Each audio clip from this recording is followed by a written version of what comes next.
Your message para sa Department of Science and Technology para ma-acknowledge nila na yung company nyo, which is you're one of the brands, Redpax, is the only Filipino tech brand that local manufacturing facility dito sa bansa natin at ilang dekada na rin since 1988. Ano yung message nyo sa Department of Science and Technology? I really hope that the OST can support us because we have a lot of pioneering products like the triple screen, the keyboard PC, and the Vengeance server.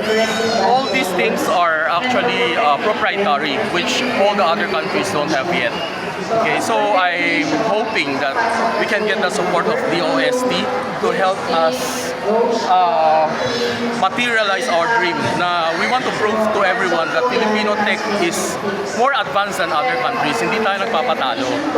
Okay, just need the people to know and accept that Filipino technologies are definitely at par or better than others. Really that local technology works. Yes po. Okay, thank you so much, Sir Andy.